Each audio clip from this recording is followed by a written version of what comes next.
You're looking at a woman who was publicly silent for a decade. Obviously, that's changed, but only recently. It was several months ago that I gave my very first major public talk at the Forbes 30 Under 30 Summit. 1,500 brilliant people, all under the age of 30.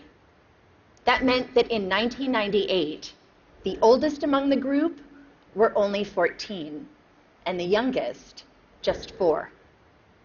I joked with them that some might only have heard of me from rap songs. Yes, I'm in rap songs. Almost 40 rap songs. But the night of my speech, a surprising thing happened. At the age of 41, I was hit on by a 27-year-old guy. I know, right? He was charming, and I was flattered, and I declined. You know what his unsuccessful pickup line was? He could make me feel 22 again.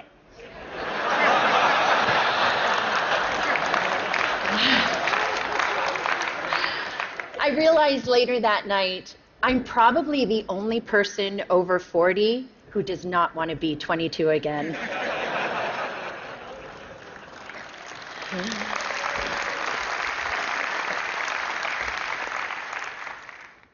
At the age of 22, I fell in love with my boss. And at the age of 24, I learned the devastating consequences. Can I see a show of hands of anyone here who didn't make a mistake or do something they regretted at 22?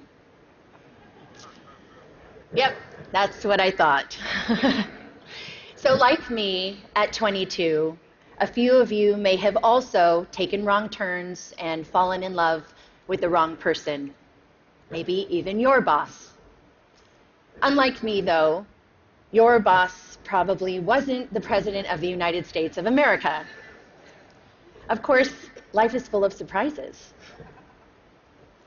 Not a day goes by that I'm not reminded of my mistake, and I regret that mistake deeply. In 1998, after having been swept up into an improbable romance, I was then swept up into the eye of a political, legal, and media maelstrom like we had never seen before. Remember, just a few years earlier, news was consumed from just 3 places: reading a newspaper or magazine, listening to the radio, or watching television. That was it.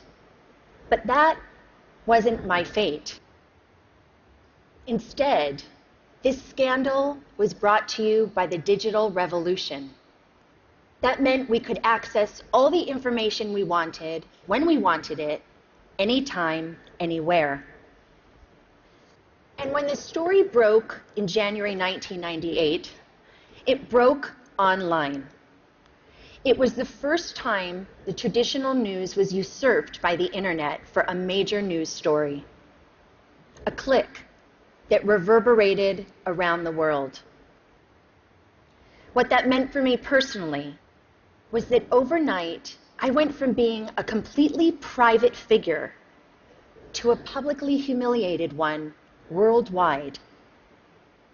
I was patient zero of losing a personal reputation on a global scale almost instantaneously. This rush to judgment enabled by technology led to mobs of virtual stone throwers. Granted, it was before social media, but people could still comment online, email stories, and of course, email cruel jokes. News sources plastered photos of me all over to sell newspapers, banner ads online, and to keep people tuned to the TV. Do you recall a particular image of me, say, wearing a beret? Now, I admit I made mistakes, especially wearing that beret. But the attention and judgment that I received, not the story, but that I personally received, was unprecedented. I was branded as a tramp, tart, slut, whore, bimbo, and of course, that woman. I was seen by many, but actually known by few. And I get it. It was easy to forget that that woman was dimensional, had a soul, and was once unbroken. When this happened to me 17 years ago, there was no name for it. Now we call it cyberbullying and online harassment.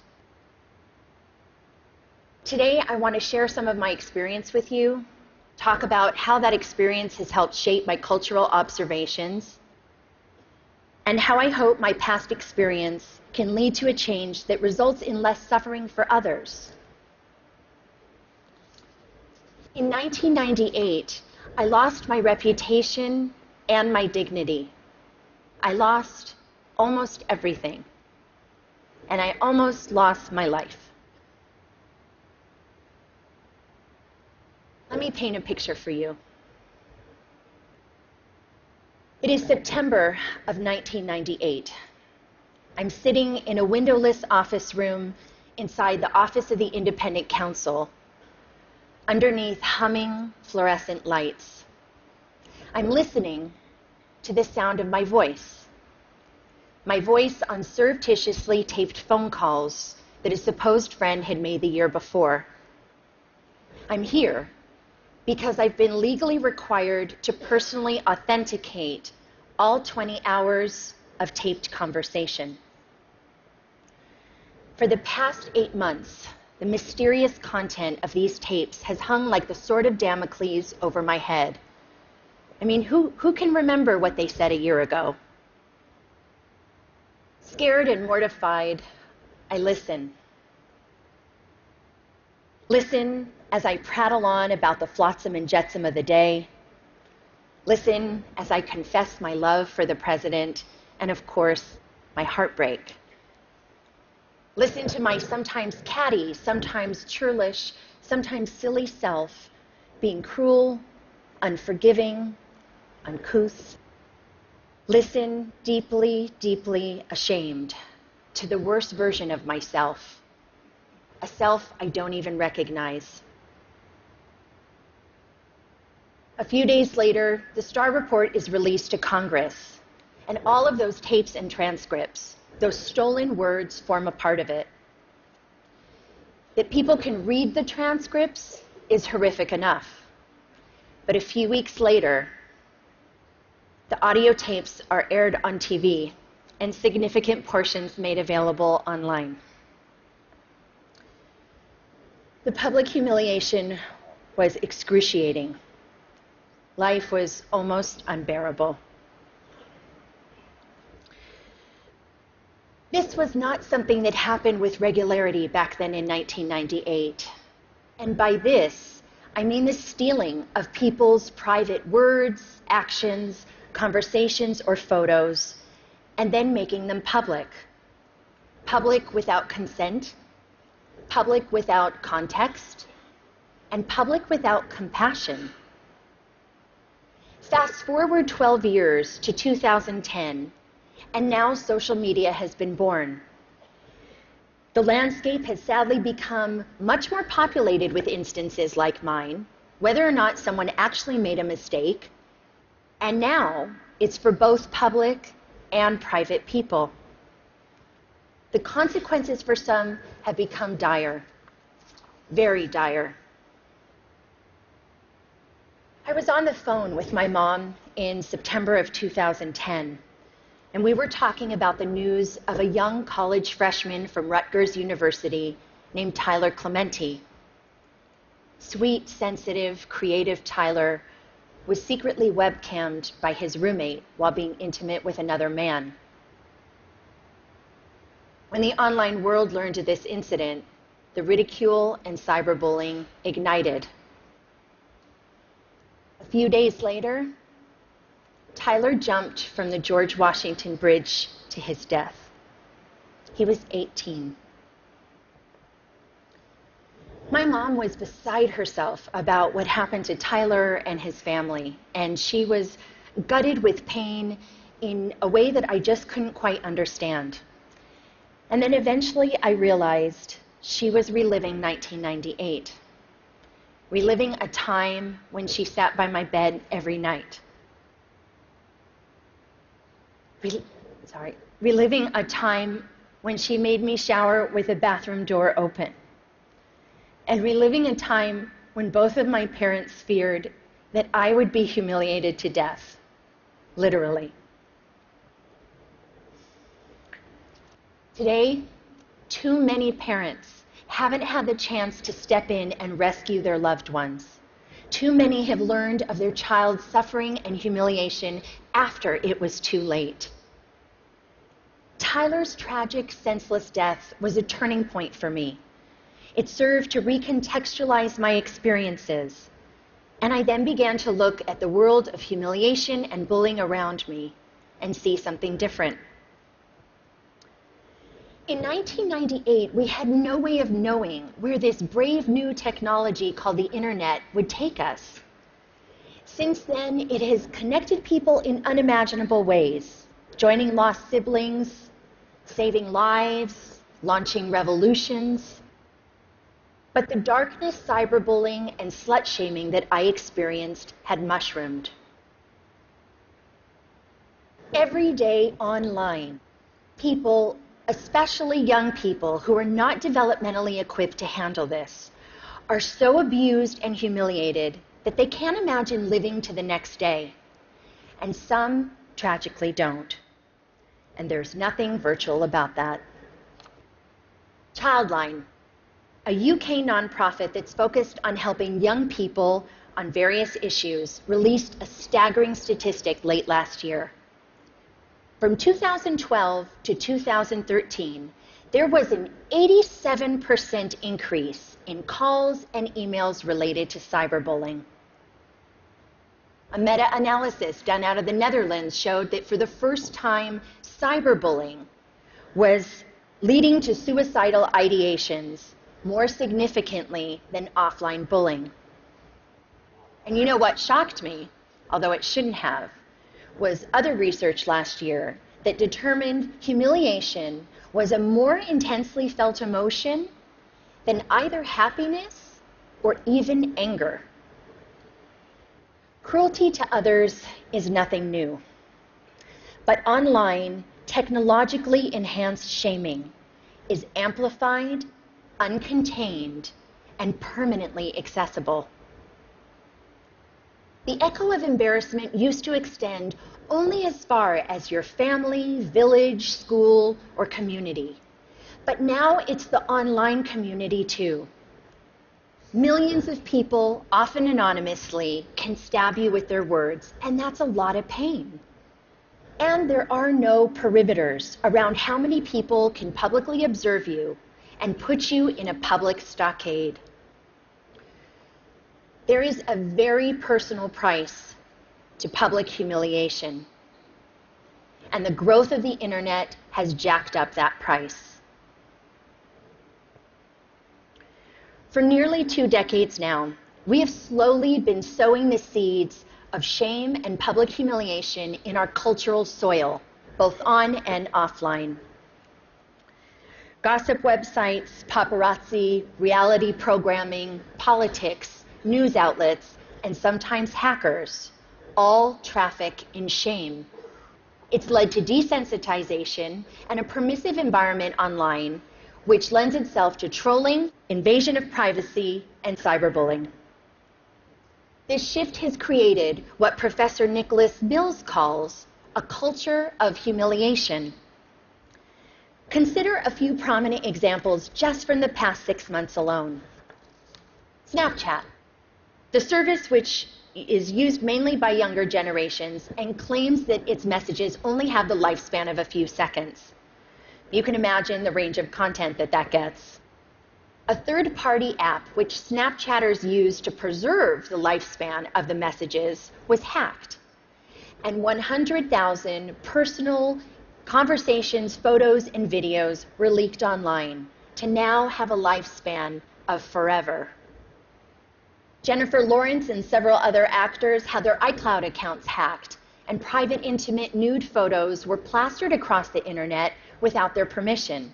One gossip website had over 5 million hits for this one story. And what about the Sony Pictures cyber hacking? The documents which received the most attention were private emails that had maximum public embarrassment value. But in this culture of humiliation, there is another kind of price tag attached to public shaming. The price does not measure the cost to the victim, which Tyler and too many others, notably women, minorities, and members of the LGBTQ community have paid, but the price measures the profit of those who prey on them. This invasion of others is a raw material, efficiently and ruthlessly mined, packaged, and sold at a profit. A marketplace has emerged where public humiliation is a commodity and shame is an industry. How is the money made? Clicks. The more shame, the more clicks. The more clicks, the more advertising dollars. We're in a dangerous cycle. The more we click on this kind of gossip, the more numb we get to the human lives behind it. And the more numb we get, the more we click. All the while, someone is making money off of the back of someone else's suffering. With every click, we make a choice. The more we saturate our culture with public shaming, the more accepted it is, the more we will see behavior like cyberbullying, trolling, some forms of hacking, and online harassment. Why? Because they all have humiliation at their cores. This behavior is a symptom of the culture we've created. Just think about it. Changing behavior begins with evolving beliefs. We've seen that to be true with racism, homophobia, and plenty of other biases today and in the past. As we've changed beliefs about same-sex marriage, more people have been offered equal freedoms. When we began valuing sustainability, more people began to recycle. So as far as our culture of humiliation goes, what we need is a cultural revolution. Public shaming as a blood sport has to stop. And it's time for an intervention on the internet and in our culture. The shift begins with something simple, but it's not easy. We need to return to a long-held value of compassion and empathy. Online, we've got a compassion deficit, an empathy crisis. Researcher Brené Brown said, and I quote, "Shame can't survive empathy. Shame cannot survive empathy." I've seen some very dark days in my life. It was the compassion and empathy from my family, friends, professionals, and sometimes even strangers that saved me. Even empathy from one person can make a difference. The theory of minority influence, proposed by social psychologist Serge Moscovici, says that even in small numbers, when there's consistency over time, change can happen. In the online world, we can foster minority influence by becoming upstanders.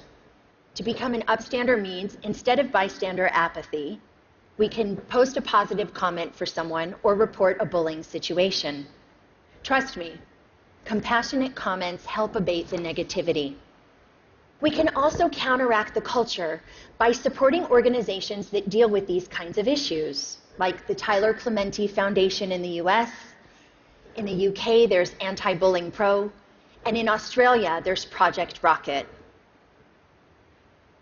We talk a lot about our right to freedom of expression, but we need to talk more about our responsibility to freedom of expression.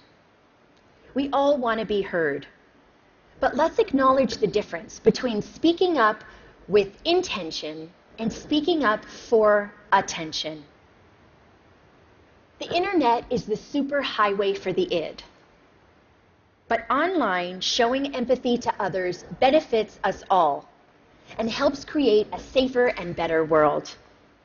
We need to communicate online with compassion, consume news with compassion, and click with compassion. Just imagine walking a mile in someone else's headline. I'd like to end on a personal note. In the past 9 months, the question I've been asked the most is why? Why now? Why was I sticking my head above the parapet? You can read between the lines in those questions, and the answer has nothing to do with politics. The top note answer was and is because it's time. Time to stop tiptoeing around my past, time to stop living a life of opprobrium, and time to take back my narrative. It's also not just about saving myself. Anyone who is suffering from shame and public humiliation needs to know one thing. You can survive it. I know it's hard. It may not be painless, quick, or easy, but you can insist on a different ending to your story. Have compassion for yourself. We all deserve compassion, and to live both online and off in a more compassionate world. Thank you for listening.